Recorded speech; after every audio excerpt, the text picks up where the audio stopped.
kelompok untuk kelompok satu ya, kelompok satu, yaitu kelompoknya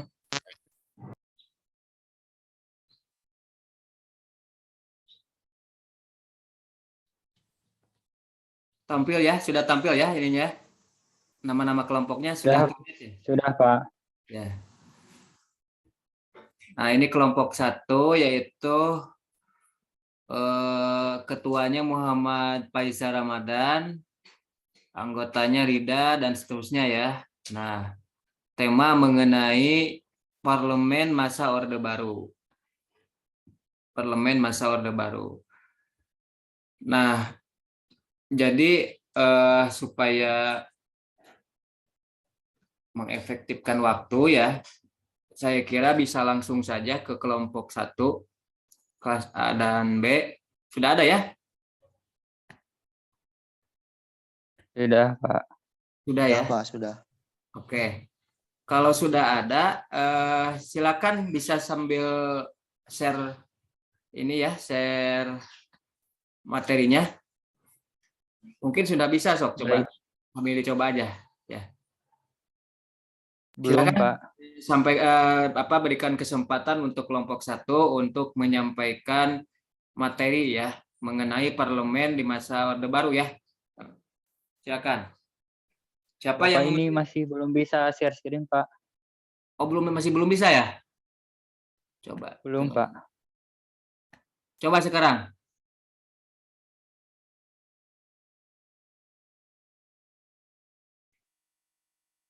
Nah,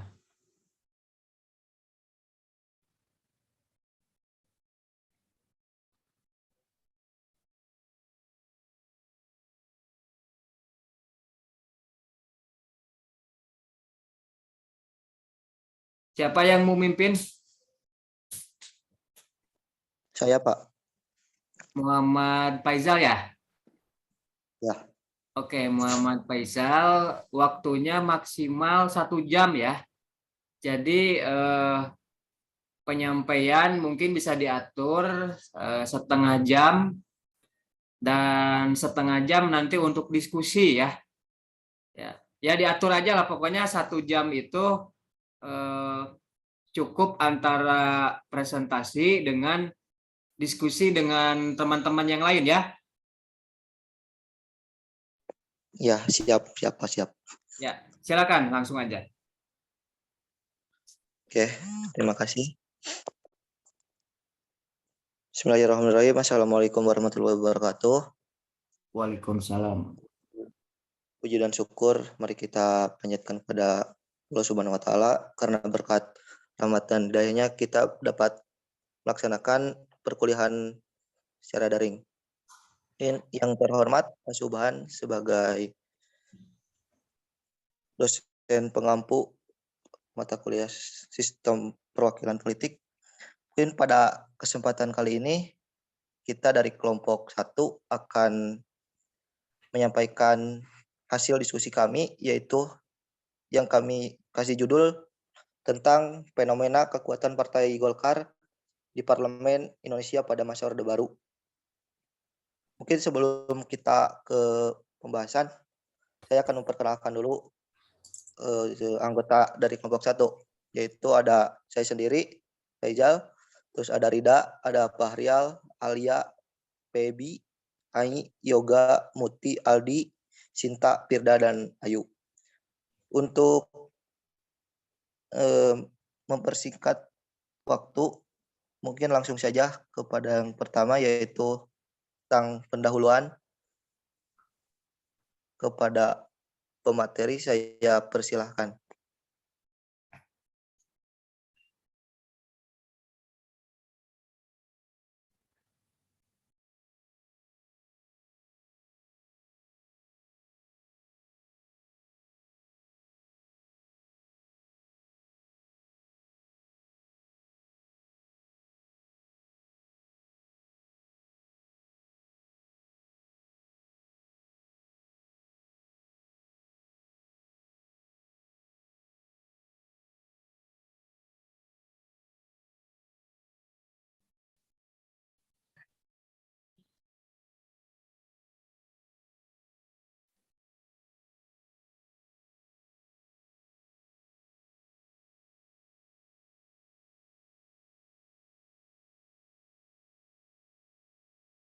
Belum ada suaranya.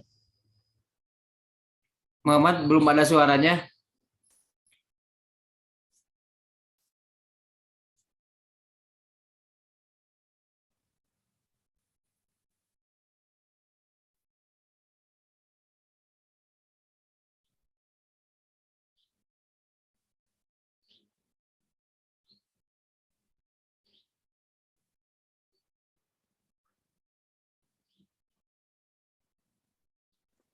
Oke, baik. Karena pemateri mungkin ada terkendala untuk penyampaian pendahuluan, mungkin sama saya dulu ya, Pak. Ya, silakan.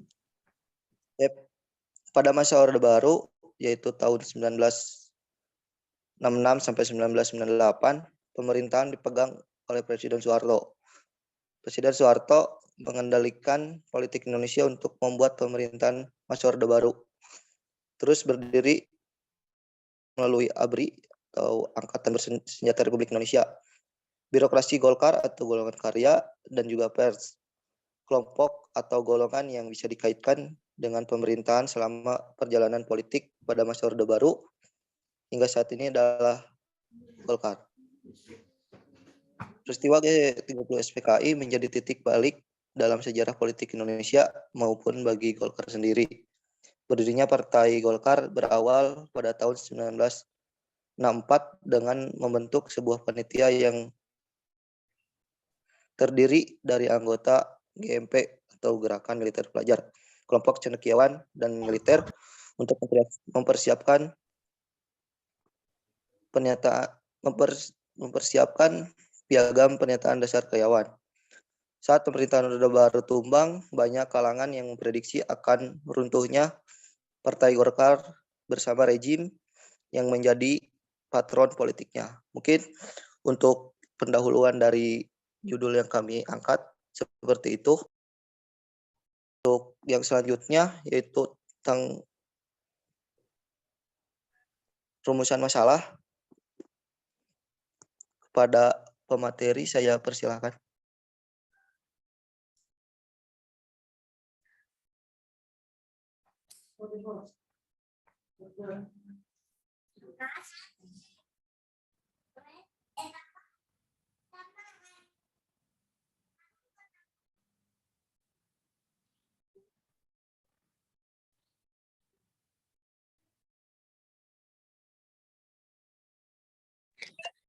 Baik, untuk rumusan masalah. Pertama, ada mengapa pada masa Orde Baru Partai Golkar lebih mendominasi. Kemudian yang kedua adalah bagaimana kondisi pemerintahan dan kondisi masyarakat pada masa Orde Baru. Kemudian yang ketiga adalah apa saja bentuk penyimpangan pada masa Orde Baru. Sekian rumusan dari masalah kali ini. Saya kembalikan kepada moderator.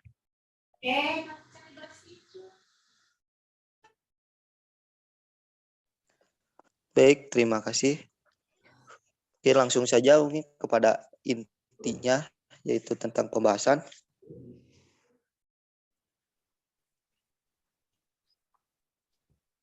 Untuk pembahasan yang pertama, yaitu mengenai tentang partai politik. Kepada pemateri, saya persilakan. Baik, terima kasih kepada moderator. Pemilihan umum merupakan perealisasian terhadap sistem demokrasi yang mana rakyat memilih para wakilnya untuk memerintah di kursi parlemen dan pemerintahan. Peserta pemilihan umum ialah partai-partai politik yang menyalurkan aspirasi rakyat dan juga calon-calon yang kelak akan dipilih dalam pemilihan umum. Selanjutnya dilanjutkan oleh Alia. Kemudian, pada pemerintahan masa Orde Baru tahun 1966 sampai 1998, organisasi sosial politik tak hanya terdiri atas partai-partai politik. Hal ini dikarenakan golongan karya yang merupakan orsospol yang merupakan peserta pemilihan umum tak mau disebut sebagai partai politik dan juga Golkar bukanlah partai politik. Tiap negara memiliki praktik dari sistem pemilihan umum yang berbeda, yakni ada yang melakukan pemilihan umum langsung dan juga melakukan pemilihan umum perwakilan. Perbedaan lainnya terdapat pada sistem kepartaian. Ada yang multipartai, duipartai, dan juga monopartai.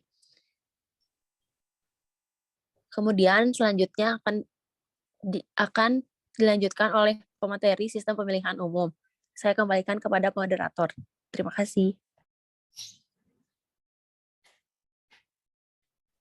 Baik, terima kasih pada pemateri. Untuk yang selanjutnya yaitu tentang sistem pemilihan umum, kepada pemateri saya persilakan.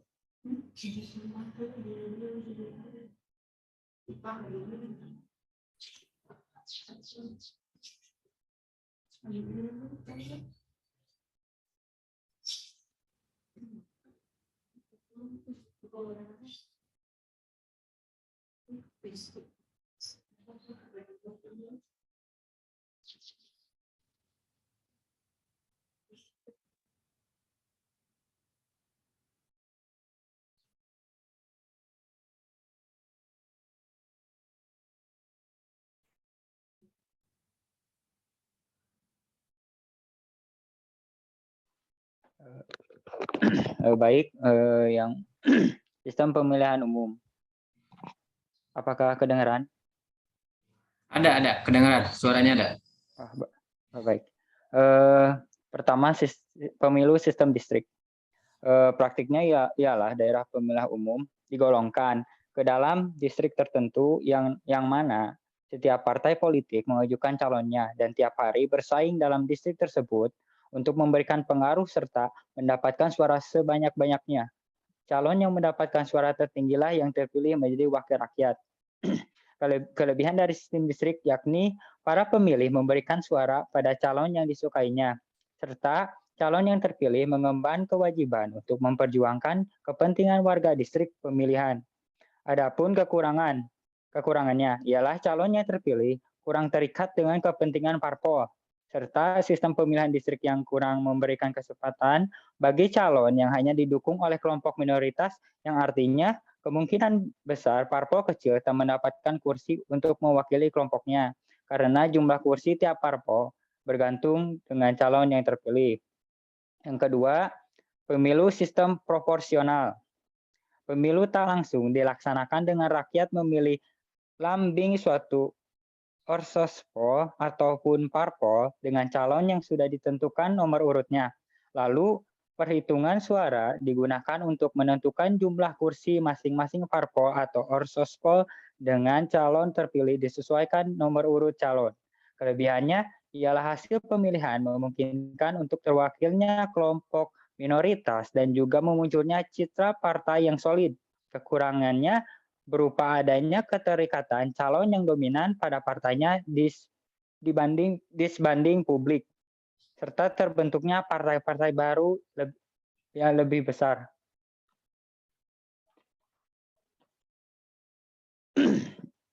Sistem partai politik. Manusia yang merupakan political animal memaksa untuk bermain politik. Hal ini dilakukan guna menentukan siapa memperoleh apa, kapan, dan bagaimana. Politik melibatkan partai politik untuk memperoleh dan menjalankan kekuasaan. Menurut Maran, partai politik ialah kelompok terorganisasi untuk memperoleh jabatan pemerintahan. Menurut Newman, partai politik merupakan organisasi penghubung, yakni antara para pelaku politik aktif yang menaruh perhatian pada pengendalian kekuasaan serta melakukan kompetensi dengan kelompok lain dengan cara memperoleh sebanyak-banyaknya dukungan dari rakyat. Fungsi dari partai politik yang pertama, partai politik sebagai sarana komunikasi politik, di mana partai politik sebagai penghubung antara rakyat dan pemerintah. Yang kedua, partai politik sebagai sarana sosialisasi politik. Ketiga, partai politik sebagai sarana rekrutmen politik. Yang keempat, partai politik sebagai sarana penyelesaian konflik. Terima kasih, saya kembalikan kepada moderator. Baik, terima kasih pada pemateri. Untuk yang selanjutnya, yaitu tentang Partai Golongan Karya. Pada pemateri saya persilakan.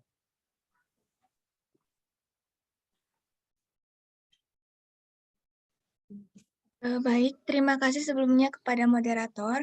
Untuk pemaparan materi berikutnya yaitu mengenai Partai Golongan Karya. Pada masa Orde Baru, Partai Golkar merupakan partai penguasa yang menjadi mesin politik utama bagi pemerintahan Orde Baru di bawah komando Soeharto. Golkar juga merupakan partai pendukung Orde Baru dengan sistem organisasi yang kuat. Hal ini terjadi setelah tumbangnya pemerintahan Soeharto pada tahun 1965. Soeharto yang diangkat menjadi presiden menggantikan presiden sebelumnya yaitu Presiden Soekarno yang dengan mudah langsung memegang kendali Partai Golkar. Hal ini terjadi karena memiliki latar belakang yang sama, yaitu militer, di mana pada saat itu Golkar dikuasai oleh Angkatan Darat untuk menandingi PKI. Dan terbukti, Partai Golkar ini mendominasi lembaga parlemen sejak pemilu tahun 1971 hingga pemilu terakhir pada masa Orde Baru pada 1997. Pemaparan materi berikutnya akan disampaikan oleh Aldi.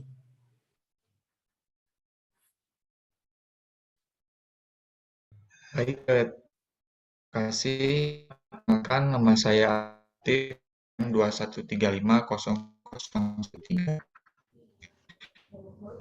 Politik pada masa Orde Baru, partai politik dilakukan penyederhanaan pada partai politik atau PUSI. Pada tahun 1973, Presiden Soeharto menciptakan stabilitas politik kehidupan berbangsa dan bernegara. Kebijakan ini dianggap menjadi syarat utama dalam mencapai pembangunan ekonomi Indonesia. Mengapa demikian? Karena pada masa Orde Baru, Soeharto mengharapkan tidak ada lagi yang berorientasi pada ideologi serta politik, tetapi fokus pada pembangunan ekonomi. Menurut pemerintahan Orde Baru, tidak stabilnya politik yang terjadi pada masa sebelumnya atau Orde Lama disebabkan oleh sistem kepartaian. Diketahui juga, partai politik saat itu sangatlah banyak, sehingga menimbulkan banyak ideologi dan sekaligus kepentingan. Partai politik sulit terkontrol dan akhirnya timbul gerakan-gerakan yang membahayakan bangsa dan negara. Hal inilah yang melatar belakangi perlu melakukan PUSI terhadap kendaraan politik tersebut. PUSI atau penyederhanaan partai pada tahun 1973 oleh pemerintah tidak serta didasarkan pada persamaan ideologi, tapi pada persamaan program, sehingga diharapkan dapat membantu pemerintah tetap membangun Indonesia yang lebih baik. Jadi pada tahun 1971 pada pemilihan umum langsung pertama, Soeharto menyederhanakan politik menjadi tiga PDI dan Golkar. Tetapi Golkar diberikan hak khusus memiliki fungsi sebagai partai politik, tapi kenyataannya beda dengan partai politik lain. Hal ini terjadi karena pada saat itu telah diangkat bahwa yang dinamakan partai politik kepengurusannya hanya sampai pada kecamatan. Tetapi Partai Golkar diberikan hak yang berbeda atau istimewa, urusannya baik didukung oleh dan negeri pada saat itu. Untuk khususnya di DPR, pada saat itu DPR dibentuk oleh Soekarno dengan dikeluarkan dari 1959 dengan program DPGR gotong royong, dan setelah berganti kekuasaan dari Orde Lama ke Orde Baru pada tahun 1966, kondisi DPR yang saat itu belum stabil. DPR masih cenderung di tangan kekuasaan, belum maksimal dalam menjalankan fungsi pengawasannya dan mengontrol kekuasaan. Oleh karena itu, DPR pada masa Orde Baru mudah dikuasai dan dikendali oleh rezim pemerintahan Soeharto.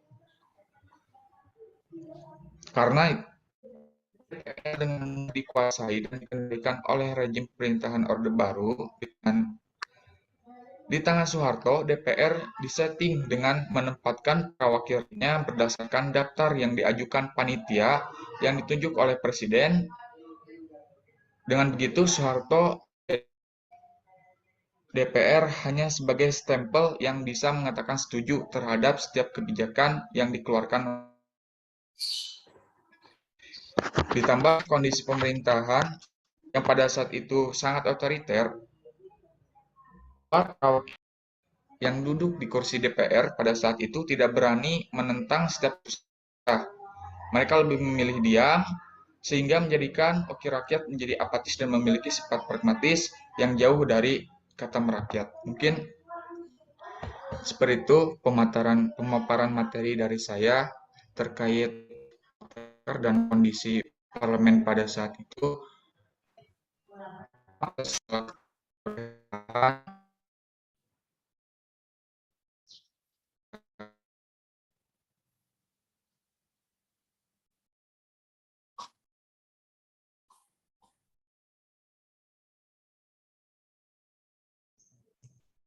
Baik, kondisi pemerintahan masa Orde Baru. Konsep demokrasi Pancasila merupakan konsep yang digunakan pada masa Orde Baru. Semua yang dilakukan, baik itu pemerintah maupun masyarakat, berasaskan nilai-nilai Pancasila dan Undang-Undang Dasar 1945. Berbanding terbalik dengan Orde Lama yang menggunakan konsep komunisme dan sangat bertolak belakang dengan Pancasila. Soeharto selaku presiden pada masa Orde Baru memiliki metode indoktrinisasi Pancasila, yaitu yang pertama, menerapkan pengajaran P4, pelaksanaan pedoman penghayatan dan pengamalan Pancasila di sekolah. Yang kedua, mengizinkan masyarakat membuat organisasi dengan syarat harus berasaskan Pancasila. Dan yang ketiga, melarang kritikan yang dilontarkan dan menjatuhkan pemerintah dengan alasan stabilitas negara. Dengan menggunakan sistem presidensial, bentuk pemerintahan republik dan Undang-Undang Dasar 1945 sebagai konstitusi dan undang-undang yang berlaku, masa Orde Baru terjadi banyak perubahan. Ada beberapa kelebihan pada pemerintahan Orde Baru, yaitu sukses dalam program keluarga berencana dengan slogan 2 anak lebih baik, membuat jalan tol pertama di Indonesia, kesuksesan dalam mencukupi kebutuhan pangan masyarakat, situasi keamanan negara stabil, pemberantasan buta huruf, dan pengurangan pengangguran di Indonesia. Selain memiliki kelebihan, pemerintahan Orde Baru juga memiliki kekurangan, yaitu berkembangnya kasus KKN, pembangunan yang tidak merata di setiap daerah, sistem keamanan menggunakan kekerasan untuk menekan protes terhadap pemerintah, kekayaan negara yang dikuasai dan dieksploitasi oleh swasta, kalangan tentara yang ikut mengurusi politik dengan dwi-fungsi ABRI. Kelebihan dan kekurangan tersebut merupakan alur yang dirasakan oleh masyarakat Indonesia pada masa itu. Masyarakat yang awalnya nyaman sudah keluar dari masa Orde Lama, namun akhirnya tetap merasakan pemerintahan yang tidak adil dan tidak mendengarkan suara rakyat. Salah satunya ketidakbebasan mengungkapkan pendapat. Terima kasih.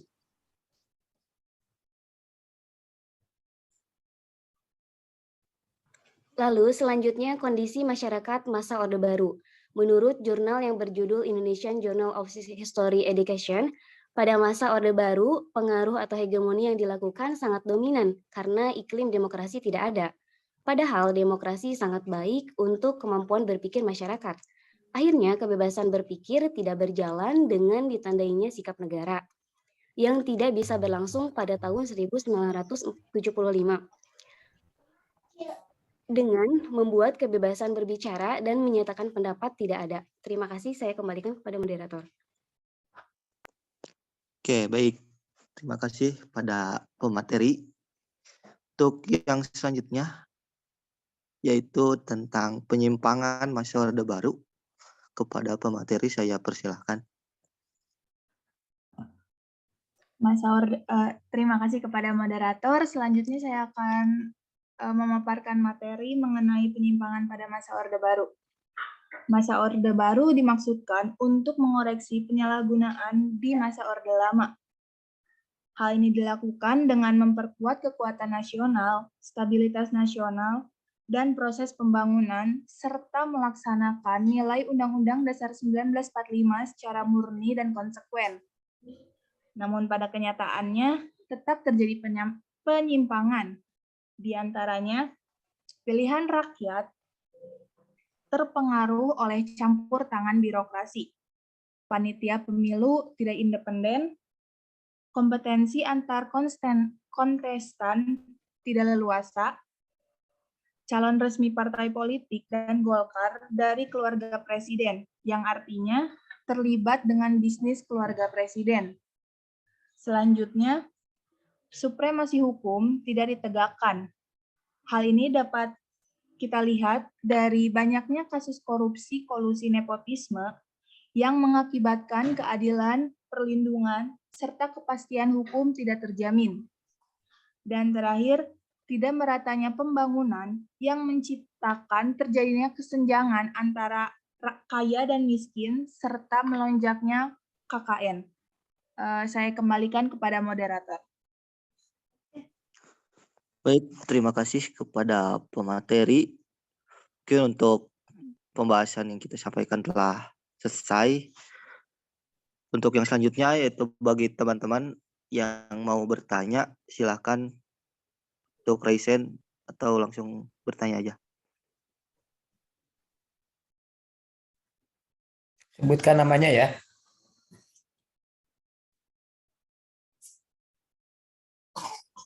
Silakan April.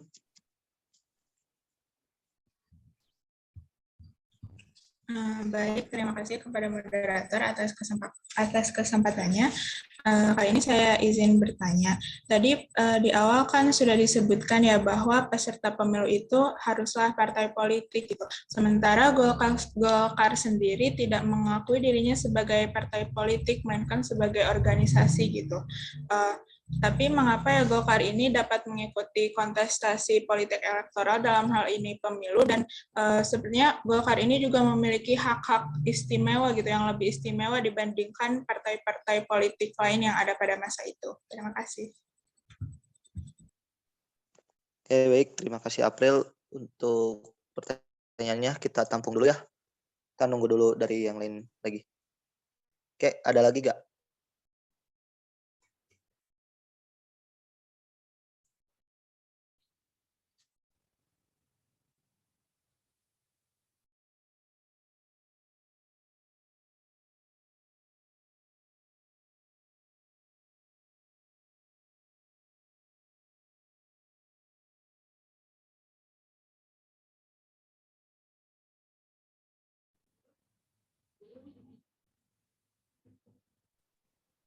Silakan pada Fadila Lukita. Assalamualaikum warahmatullahi wabarakatuh. Perkenalkan, nama saya Fadila. Saya izin bertanya mengenai fusi atau penyederhanaan atau penggabungan partai pada tahun 1973. Itu kan merupakan kebijakan Presiden Soeharto untuk menciptakan stabilitas politik kehidupan berbangsa dan bernegara. Nah, pertanyaannya, apakah dengan fusi tersebut sudah tercipta stabilitas politik tersebut yang tujuan tadi, dan apabila iya, apakah dengan penyederhanaan parpol tersebut sangat berperan dalam perkembangan masa Orde Baru? Terima kasih. Ya, terima kasih Fadila Lukita untuk pertanyaannya. Kita tampung dulu ya. Oke, ada lagi nggak? Kita buka satu terbit pertanyaan lagi.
Gimana teman-teman, ada lagi gak yang mau bertanya?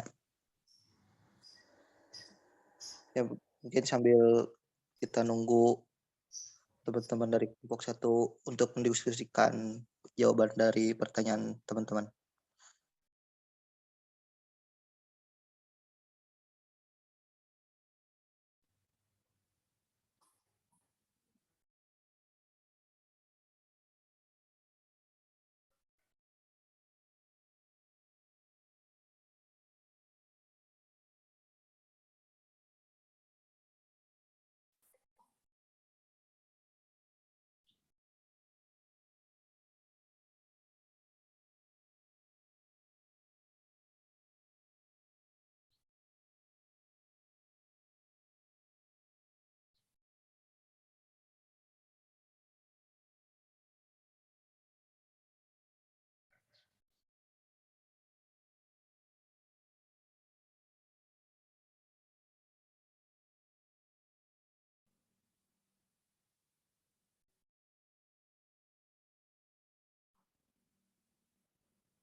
Ayo sambil dijawab aja.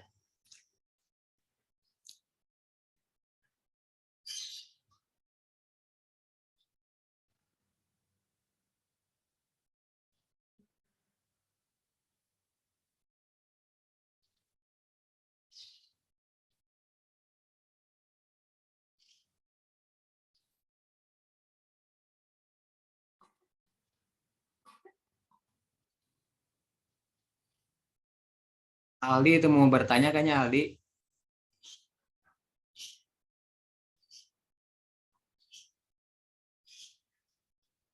Oke, Aldi, dipersilakan kalau mau bertanya. Oke, terima kasih. Sebelumnya perkenalkan, nama saya Aldi Amriyadi dari kelompok 5. Kepada kelompok 1 saya izin bertanya, kan tadi kalian menyebutkan tentang penyimpangan-penyimpangan yang terjadi pada masa Orde Baru. Nah, kalau boleh tahu itu semua murni kesalahan dari Pak Soeharto atau bisa dikatakan ada juga kesalahan dari Partai Golkar maksudnya.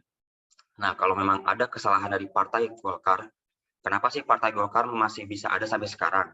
Kenapa tidak dilarang aja sama seperti partai politik yang dulu pernah ada pada masa Orde Lama, layaknya Partai Komunis? Mungkin seperti itu saja dari saya. Terima kasih. Terima kasih Aldi. Mungkin kita minta waktu dulu untuk mendiskusikan tentang pertanyaan-pertanyaan yang tadi teman-teman pertanyakan kepada kelompok kami.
Ayo gimana? Udah belum?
Gimana? Muhammad Faizal, yang jawab siapa?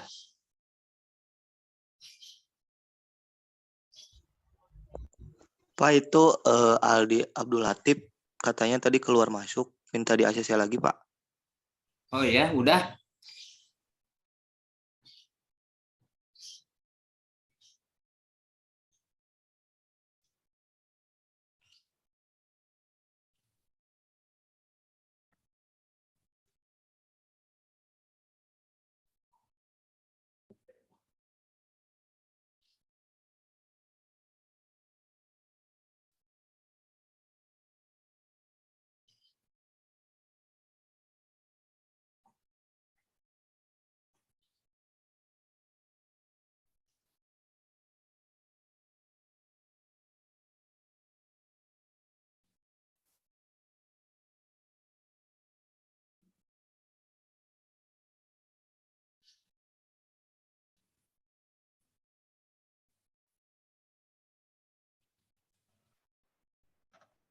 Baik, saya ingin menjawab pertanyaan dari April.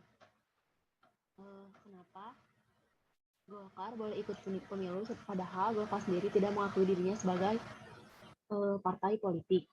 Karena pada tanggal 4 Februari 1970, Kino yang merupakan kekuatan inti dari Sekber Golkar mengeluarkan keputusan bersama untuk ikut serta dalam pemilu melalui satu nama dan tanda gambar, yaitu golongan karya atau Golkar.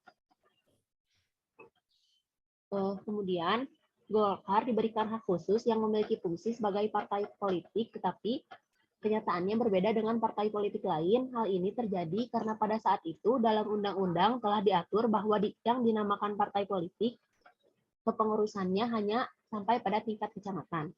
Sedangkan karena Golkar mendapat keistimewaan karena di bawah kendali penguasa, kepengurusannya sampai ke tingkat kelurahan atau desa. Hal ini menjadikan Golkar dengan mudah memenangkan mekanisme pemilu, sehingga sudah bisa dipastikan siapa yang keluar menjadi pemenang dalam setiap konsentrasi pemilu yang dilaksanakan pada saat itu.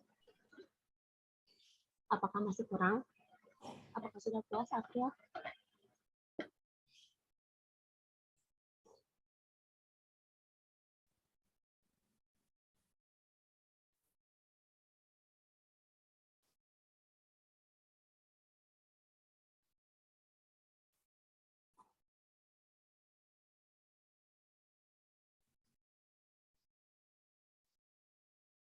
Dijawab aja dulu semua pertanyaan-pertanyaannya.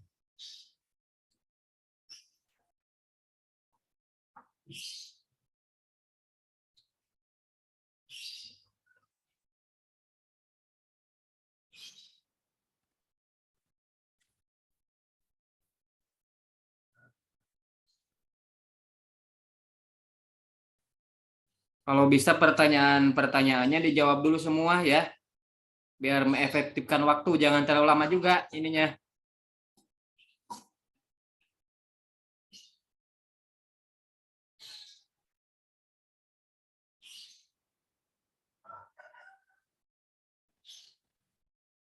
Tadi kan pertanyaannya banyak tadi tuh, ada berapa tuh? Ada 3. Tentang keistimewaan Golkar, tentang fusi Golkar, penggabungan Partai Golkar, dan juga tentang apakah kesalahan Soeharto atau kesalahan Golkar. Kalau kesalahan Golkar, kenapa masih ada sampai sekarang? Nah, itu kan belum dijawab itu. Silakan.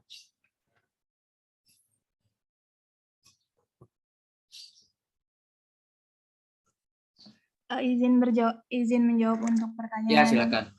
nomor 3. Koreksi jika salah juga. Menurut saya penyimpangan yang terjadi di masa Orde Baru itu disebabkan oleh Soeharto sendiri. Dari yang pernah saya baca, semua kebijakan yang ditetapkan dilandaskan dengan kekuasaan Soeharto. Udah dijelaskan juga bahwa orang-orang yang mengikuti pemilu itu orang-orang yang memiliki relasi ataupun hubungan bisnis dengan presiden.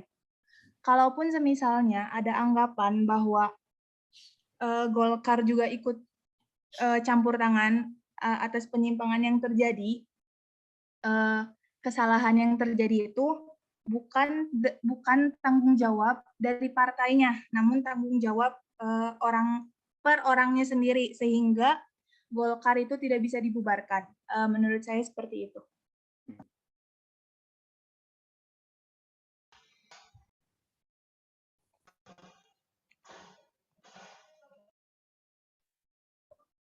Suara saya terdengar. Ya, silakan.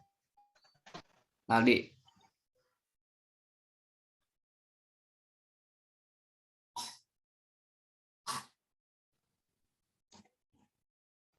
Di unmute dulu Aldi. Mohon maaf sebelumnya ya karena kendala jaringan jadi agak sulit. Izin menambahkannya untuk menjawab pertanyaan ketiga. Siapa yang harus disalahkan? Apakah Partai Golkar atau Soehartonya? Tentunya yang harus disalahkan adalah aktor di balik kepemerintahan atau rezim yang pada saat itu. Karena partai politik hanyalah sebagai alat atau kendaraan. Nah, yang menjadi permasalahannya yaitu orang yang mengendalikannya, yaitu rezim pada pemerintahan saat itu, yaitu presiden, bisa dibilang Presiden Soeharto.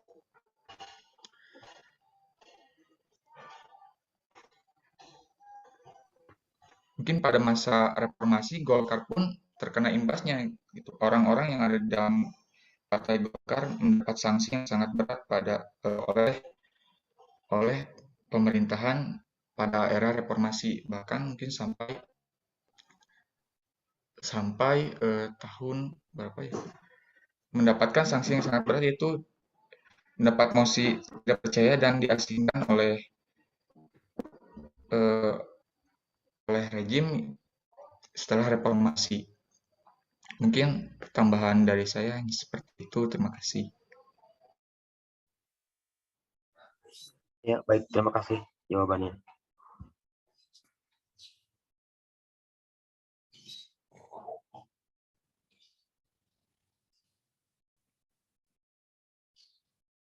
Silakan moderator. Mana moderator? Apakah masih ada yang mau bertanya lagi?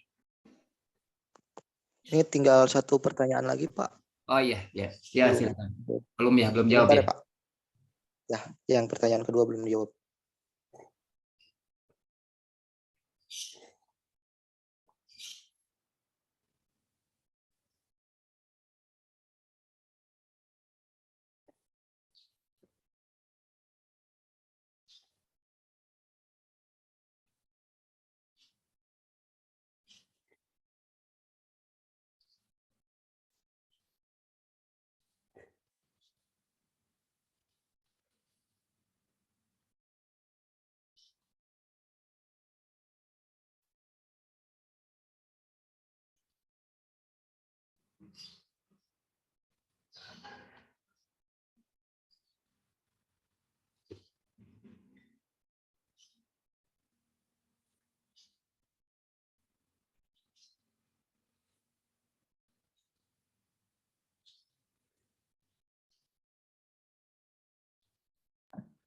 Saya izin menjawab juga untuk pertanyaan nomor 2. Inti dari pertanyaannya itu, apakah dengan penyederhanaan parpol tersebut sangat berperan dalam perkembangan pada masa Orde Baru? Menurut koreksi jika salah juga, menurut saya pribadi, penyederhanaan partai politik itu bukan berarti menghapuskan, tapi dilakukan penggabungan sehingga tetap saja semua pihak terwakilkan.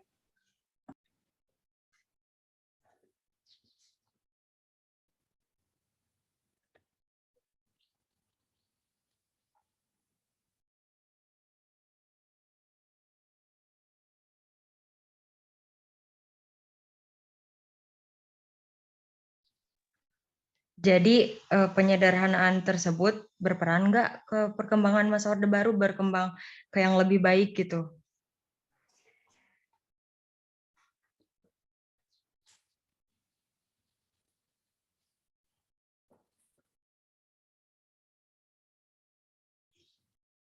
Silakan dijawab, silakan.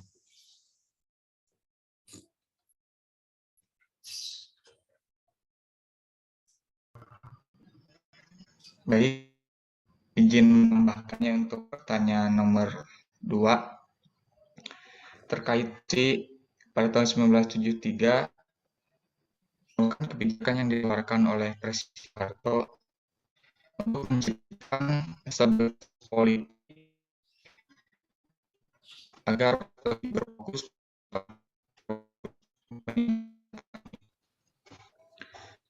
untuk posisi sendiri tentunya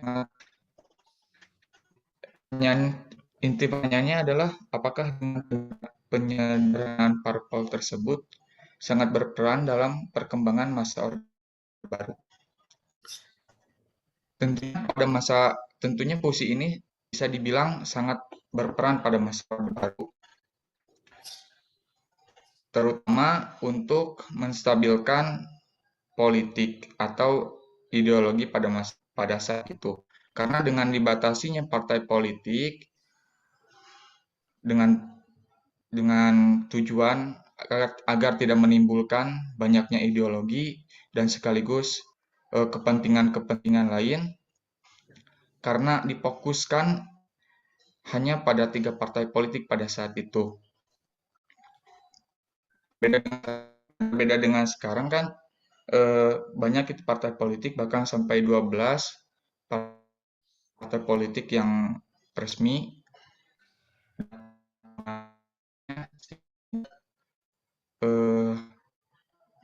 Banyaknya perspektif atau timbulnya perbedaan-perbedaan ideologi dan perbedaan kepentingan politik. Fungsi partai ini juga menurut saya sangat berperan karena di negara seperti Amerika Serikat juga partai gitu. Jadi fokusnya itu pada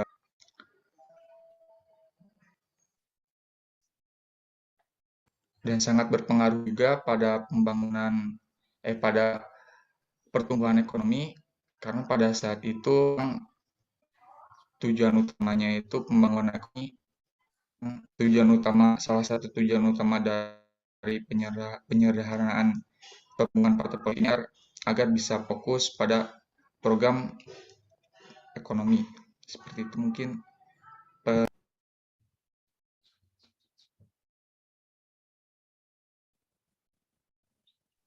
Gimana, Pak Dila? Cukup? Cukup, makasih. Ya baik. Ada lagi nggak? Yang mau bertanya ada lagi nggak?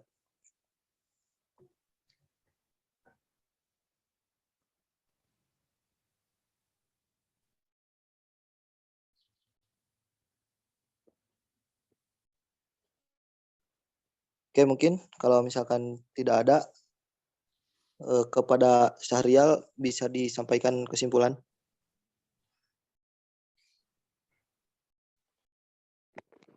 Baik, Saya baca kesimpulannya. Berbagai fenomena terjadi pada era kepemimpinan Soeharto, yaitu masa Orde Lama tahun 1966 sampai 1998. Dimulai dengan dominannya partai politik di lingkungan pemerintahan yang menyebabkan masyarakat merasa bahwa hak-hak mereka diatur dan diawasi serta dibatasi dalam kegiatan politik. Kelompok organisasi selama perjalanan politik masa Orde Baru, salah satunya yaitu Partai Golkar, yang memiliki misi dalam menguatkan citra politik sebagai partai penguasa yang mempunyai bargaining position dalam mempengaruhi kebijakan yang dikeluarkan oleh pemerintah. Partai Golongan Karya bukanlah partai politik, dikarenakan partai ini merupakan Orsospo, yaitu peserta pemilihan umum. Orsospo dalam hal ini artinya memiliki kelebihan, misalnya memungkinkan untuk terwakilnya suatu kelompok minoritas dan memunculkan citra partai solid. Kekurangannya yaitu keterikatan calon yang dominan kepada partainya dibanding dengan publik. Kondisi pemerintahan pada masa Orde Baru berbanding terbalik dengan Orde Lama. Dengan menggunakan konsep komunisme yang sangat bertolak belakang dengan Pancasila, pada akhirnya yang dilakukan pemerintah kepada masyarakat seharusnya mengayomi malah sebaliknya, yaitu banyak masyarakat mengalami ketidakadilan dengan cara salah satunya tidak mendengarkan suara rakyat dengan membungkam dan membatasi dalam mengungkap pendapat. Dengan berbagai kondisi yang dihadapi, Indonesia di Orde Baru, penyimpangan-penyimpangan terus terjadi, misalnya dalam praktek pemilihan umum, dalam bidang politik, dalam bidang hukum, dan dalam bidang ekonomi. Terlepas dari semua fenomena-fenomena yang terjadi, masa Orde Baru merupakan pembelajaran bagi perjalanan bangsa ini sehingga terciptanya reformasi yang sekarang sedang dialami yang pastinya jauh lebih baik. Terima kasih. Saya kembali kepada moderator. Oke, terima kasih kepada Syahrial. Dengan berakhirnya bacaan kesimpulan, mungkin hanya sekian yang bisa kami presentasikan. Mohon maaf jika banyak kesalahan. Ditutup. Wassalamualaikum warahmatullahi wabarakatuh. Untuk selanjutnya saya kembalikan lagi ke Pak Subhan. Ya. Ya, terima kasih kelompok 1 ya yang sudah menyampaikan presentasinya di bawah pimpinan moderator Muhammad Faisal ya. Dan secara umum proses presentasi lancar ya. Lancar dan cukup baik ya. Cukup baik. Jadi proses diskusi pembagian penyampaian tadi juga relatif baik, dibagi-bagi, ada pembagian kerja untuk menyampaikan, dan ini hal baik ya saya kira terkait dengan proses dinamika forum dalam menyiapkan bahan materi dan juga proses presentasi yang dibagi-bagi dalam proses penyampaian. Nah, ini diapresiasi dalam proses belajar, memang harus seperti itu. Jadi rata-rata sebagian besar kebagian ya untuk belajar menyampaikan dalam forum diskusi ilmiah. Jadi harap diketahui, dipahami juga bahwa dalam diskusi kelas ini termasuknya salah satu jenis diskusi ataupun forum ilmiah ya, forum ilmiah. Jadi apa yang sudah dilalui oleh rekan-rekan barusan adalah salah satu jenis forum ilmiah. Forum ilmiah itu kan dipresentasikan dalam diskusi formal perkuliahan, bisa juga dalam diskusi publik, bisa juga dalam seminar-seminar, ataupun dalam sidang-sidang seperti sidang ilmiah, skripsi, tesis, dan seterusnya. Termasuk dalam diskusi-diskusi di kelas. Itu adalah forum-forum ilmiah yang menjadi media diskusi para intelektual ya. Jadi sekurang apapun, sejelek apapun ataupun banyak kelemahan, proses diskusi itu termasuk dalam proses diskusi ilmiah. Ada keberanian untuk menyampaikan gitu. Nah, tapi dalam proses diskusi tadi mungkin ada juga yang perlu diperbaiki untuk kedepannya ya, tidak masalah, saya kira namanya juga belajar. Penyampaian masih relatif dibaca ya, penyampaian presentasi PowerPoint. Jadi harap dipahami bahwa penyampaian PowerPoint itu kan namanya juga PowerPoint. Jadi poin-poin yang memiliki clue ya.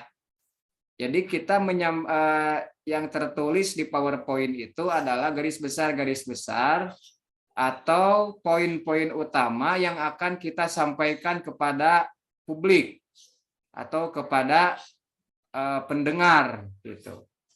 Sehingga proses penjelasannya itu kita kembangkan kembali dari poin-poin tersebut. Jadi tidak dibaca ya, tidak dibaca tanpa ada pengembangan penjelasan detailnya.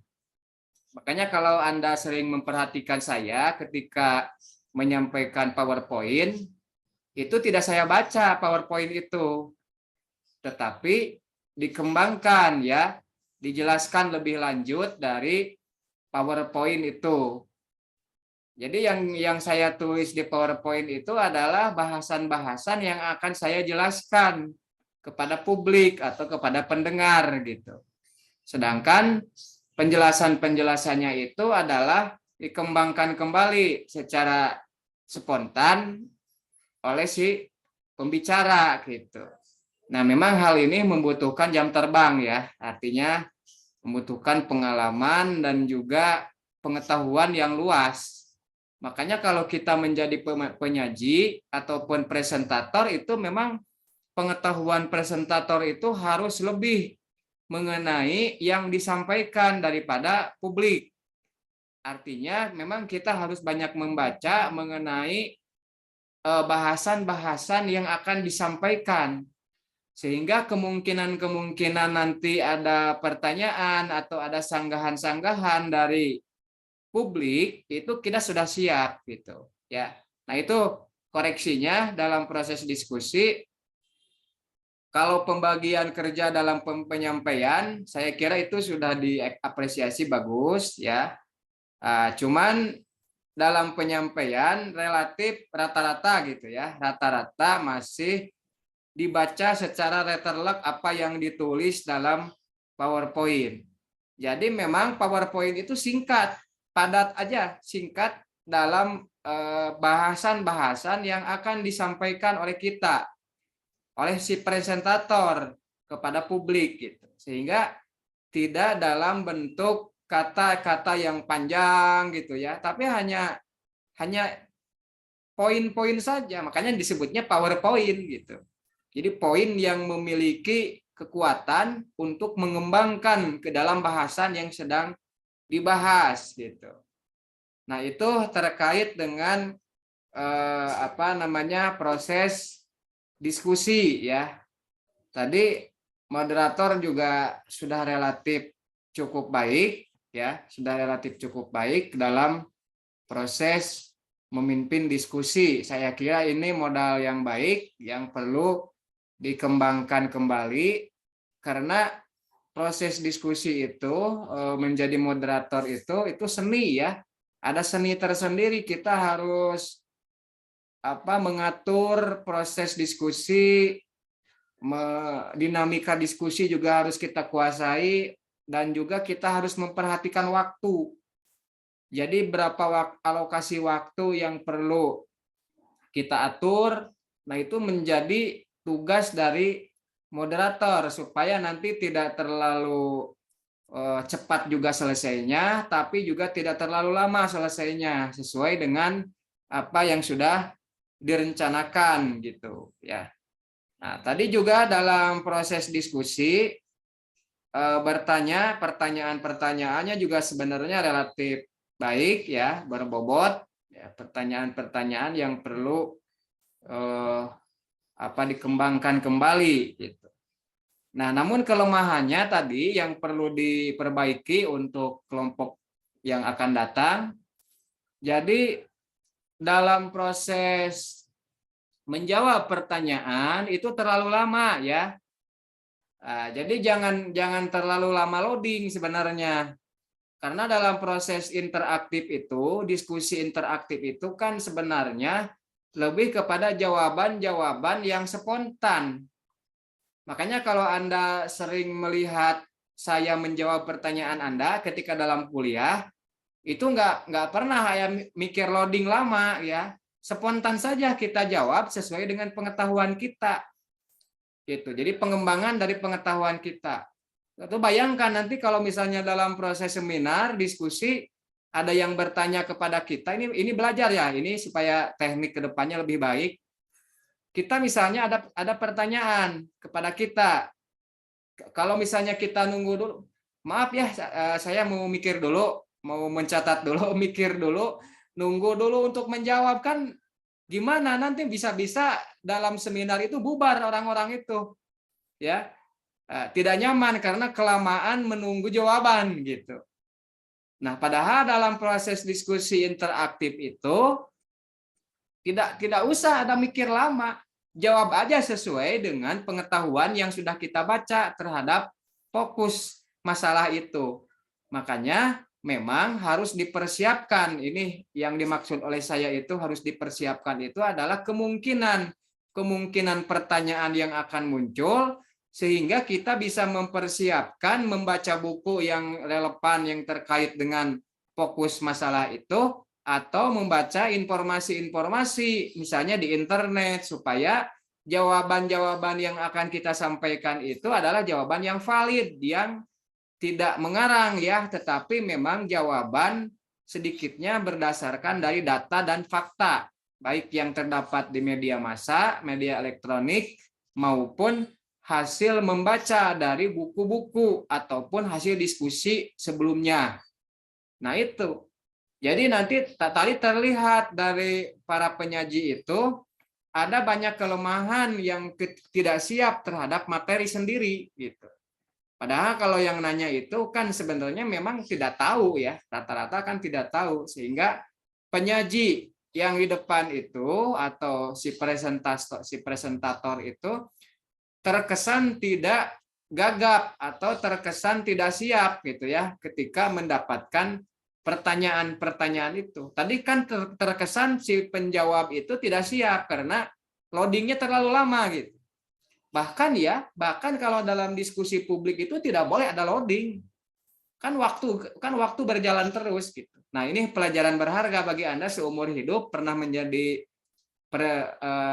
penyaji, Anda menjawab pertanyaan. Nah, kedepannya perlu ada perbaikan. Ya, tidak apa-apalah namanya proses belajar seperti tadi. Makanya saya koreksi, makanya saya komentari supaya hal ini tidak terjadi lagi, apalagi dalam diskusi dalam forum diskusi ilmiah ilmu politik yang harusnya Anda sudah persiapkan. Ya, tapi dalam proses belajar, saya kira tidak ada yang salah ya, tidak ada yang salah.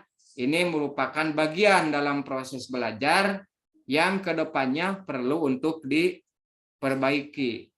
Jadi tidak ada loading itu ya. Ketika ada pertanyaan jawab aja.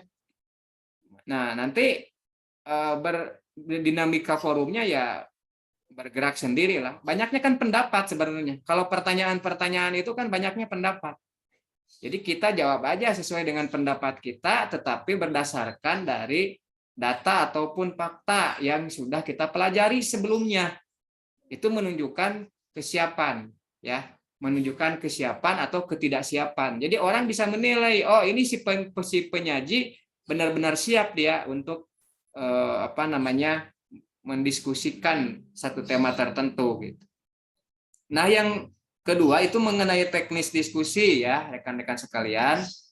Yang kedua adalah mengenai materi ya, mengenai materi. Jadi secara umum materi cukup baik, menarik ya, mengenai fenomena kekuatan dominasi Golkar di masa Orde Baru. Tapi kelemahan dari materi ini adalah kurang fokus ya, kurang fokus dalam pembahasan terkait dengan materi sistem perwakilan politik. Jadi yang harus difokuskan itu adalah lebih kepada materi perwakilan politiknya. Jadi di sini kan terlalu banyak juga dibahas mengenai partai, sistem pemilihan umum, itu kan boleh, tapi hanya sedikit sebenarnya karena beda mata kuliah ya. Kalau tentang partai, sistem pemilihan umum itu kan di kajian parpol ininya. Tadi bahasanya terlalu banyak hal-hal seperti itu dan harus dipadatkan lebih kepada pembahasan mengenai fenomena atau dinamika DPR-nya di masa Orde Baru misalnya. Misalnya DPR di masa Orde Baru itu hanya merupakan alat dari penguasa Orde Baru ya untuk melanggengkan kekuasaan selama 32 tahun lebih. Itu. Jadi DPR-nya itu cenderung dikuasai oleh Golkar. Jadi dominasi dari anggota DPR di masa Orde Baru itu adalah Golkar. Sehingga memang apapun yang menjadi keinginan dari Presiden Soeharto itu selalu mendapatkan tempat di DPR. Artinya DPR disetting oleh pemerintahan di masa Orde Baru ya supaya mengikuti kepada keinginan eksekutif. Nah, hal ini kan sebenarnya menjadi tidak fair. Makanya dalam sistem pemerintahannya lebih kepada sistem pemerintahan yang hegemonik ya, termasuk dari pertanyaan April, Fadila, Aldi, bagus-bagus pertanyaannya sebenarnya. Dan mengenai keistimewaan Golkar, dikatakan sebagai Golkar itu peserta pemilu, tetapi dia tidak mau dikatakan sebagai partai politik di masa itu. Itu merupakan politiknya Orde Baru. Ya, politik Orde Baru untuk menghegemonisasi kekuatan-kekuatan politik, termasuk juga mengkonsentrasi kekuatan politik, partai politik menjadi 3 partai politik. Islam melalui P3, misalnya, nasionalis melalui PDI, dan 1 golongan karya. Karena Golkar saat itu tidak mau disebut partai politik. Ya, walaupun kenyataannya ya partai politik gitu. Nah, jadi menarik juga tadi pertanyaan Aldi misalnya, apakah kesalahan Soeharto atau kesalahan Golkar? Kalau kesalahan Golkar, kenapa Golkar masih terus berjaya bahkan sampai saat ini gitu ya.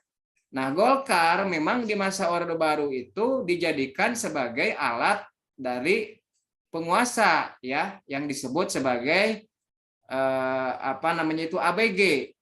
ABG ya, ABG itu A-nya itu adalah apa, A-nya itu B-nya birokrasi ya, G-nya itu Golkar, A-nya itu apa ya? ABRI bukan? ABRI ya, betul, ABRI tentara ya. Nah, ABRI Golkar, ABRI birokrasi dan Golkar itu menurut William Riddle ya, menurut William Riddle. Nah, jadi 3 itu, ABG itu dijadikan sebagai alat penopang kekuasaan Orde Baru di masa itu. Nah, sehingga Partai Golkar itu ya tidak bisa apa-apa juga karena memang dikontrol oleh Soeharto, dijadikan sebagai alat untuk melanggengkan kekuasaan Pak Harto selama 32 tahun. Padahal di awal-awal kepemimpinan Pak Harto selama 10 tahun itu Indonesia itu maju, bahkan sempat menjadi salah satu macan Asia sebetulnya.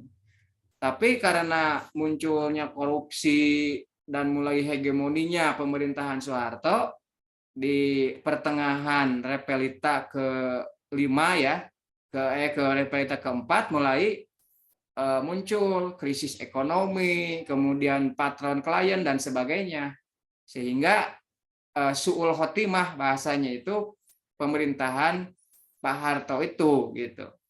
Jadi lebih kepada memang pola gerakan pola politik yang dibangun oleh Pak Harto itu mencengkram ABRI, birokrasi dan Golkar itu. Jadi Golkar boleh dikatakan sebagai alat Nah, sehingga ini menjawab kenapa Golkar masih bertahan sampai sekarang, karena dianggap masyarakat Indonesia sebagian besar menganggap Golkar sebenarnya tidak salah gitu, tetapi memang Golkar digunakan oleh Soeharto. Buktinya kan masih dipercaya sampai sekarang ya Golkar, dengan di reformasi Akbar Tanjung merubah sistem sistem di Golkar ya, kemudian orang-orangnya juga banyak yang diganti, walaupun pada akhirnya the old regime, kekuatan-kekuatan politik lama di Golkar masih ada, sebetulnya masih ada gitu.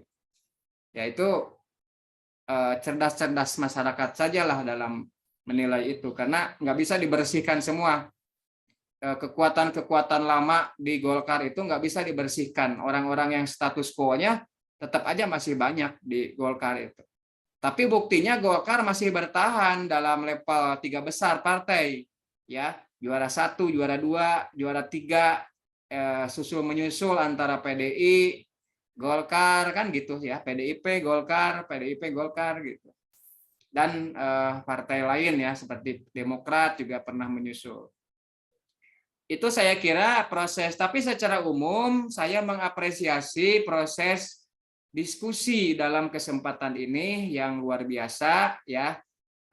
Saya ucapkan terima kasih kepada kelompok 1 yang telah mempresentasikan tugas kelompoknya dan sudah didiskusikan dalam forum diskusi ilmiah ini, dan harap dipersiapkan untuk minggu depan ya untuk kelompok 2 dengan tema yang sudah ditentukan. Silahkan didiskusikan model diskusinya seperti apa, bagi-bagi pekerjaannya bagaimana ya, tentunya karena proses diskusi ini direkam. Jadi saya nanti akan memprioritaskan mana yang aktif dalam diskusi ini untuk diberikan nilai tambahan ya, untuk ya namanya juga apresiasi gitu. Apresiasi. Tapi saya yakin semua anggota kelompok dalam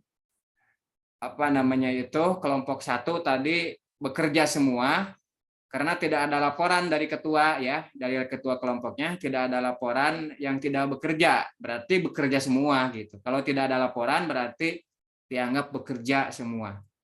Demikian saja ya proses diskusi kita kali ini. Kalau tidak ada pertanyaan, tadi sudah disampaikan pertanyaan-pertanyaannya dan cukup baik dijawab.